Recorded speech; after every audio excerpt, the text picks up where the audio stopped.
BPSC के chairman Atul Prasad ने एक बड़ी राहत उन अभ्यर्थियों को दी है जिन्होंने 9 to 12 के लिए परीक्षा दिया था। यानी कि अगर आप डिस्क्वालीफाई नहीं करते हैं तो आपको पास कर दिया जाएगा। हम इनसे अब विषय पर जानने के लिए आए हैं कि कैसी मतलब कितना राहत है इन अभ्यर्थियों को। देखिए, अभी एक तरफ तो ये राहत की बात है, लेकिन दूसरी तरफ ये बीपीएससी की विश्वसनीयता पर भी सवाल है।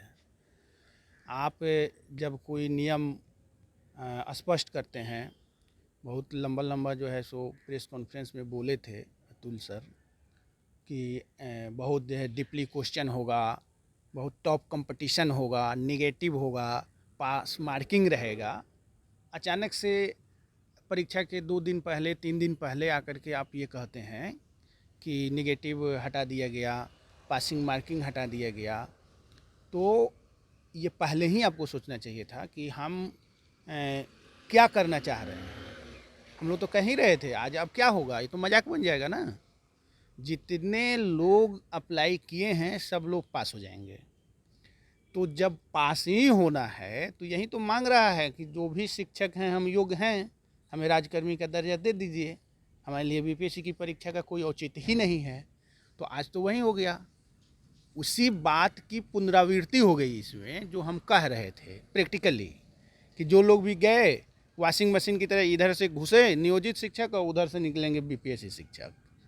इसका ये जो है बीपीएससी के पूरे अपने कार्यकाल का आज तक के इतिहास का सबसे बड़ा मजाक है कि आप जो है परीक्षा के एन 2 दिन पहले, 1 दिन पहले, परीक्षा के बाद तक में नियम चीज़ों को जो है सो चेंज कर रहे हैं।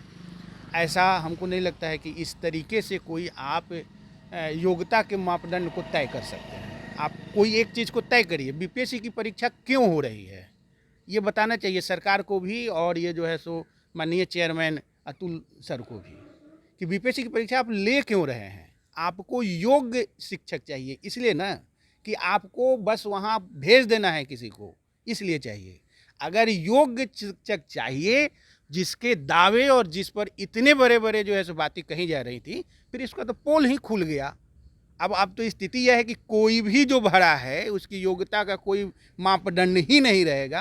आप शर्तें डिस्क्वालीफाई नहीं होना हाँ, और डिस्क्वालीफाइड का भी कुछ नहीं रहेगा। वो तो पता चलेगा रात में उनको सपना आया कि डिस्क्वालीफाई वाले चीज़ को भी हटा देना चाहिए, अगले दिन वो उठेंगे और ट्वीट कर देंगे कि जो है वो भी अब समाप्त। तो ये सपना आ कहाँ से रहा है। यह जो है भद्दा मजाक है, और बीपीएससी के नाम पर कि बहुत योग्य शिक्षक हम बहाल कर रहे हैं, यह अभ्यर्थियों का, शिक्षकों का शोषण है। इस पर बिहार की जनता देख रही है इस मजाक को, और सरकार को भी इस पर गंभीरता से सोचना चाहिए कि इस तरह की मजाक न करें।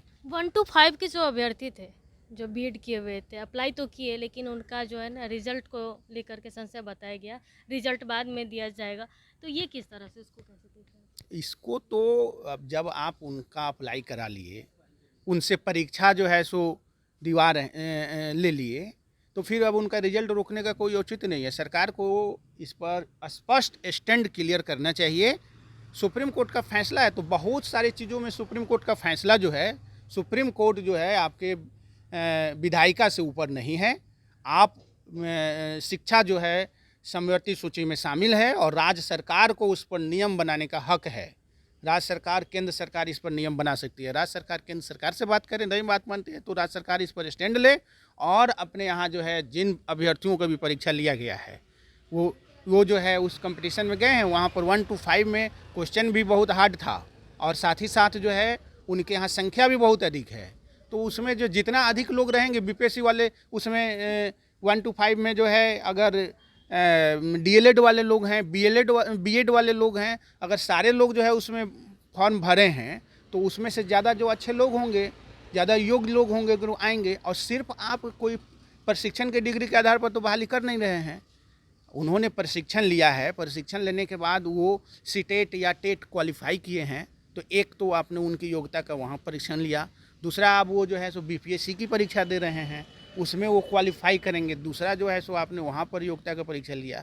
तो एक तो वो प्रशिक्षित थे, दूसरे जो है सीटेट टेट पास हुए, तीसरे जो है वो बीपीएससी की परीक्षा पास करें, फिर भी उनका जो है सो रिजल्ट रोक दिया जाए, तो ये अन्याय है। उनके साथ ऐसा नहीं होना चाहिए। आप या तो बैठाते ही नहीं, पहले ही जब सुप्रीम कोर्ट का निर्णय आया तो फिर उनको क्लियर कर देते कि आपकी परीक्षा ही नहीं लेंगे, और जब बैठाए हैं तो उनका रिजल्ट नहीं रोका जाए।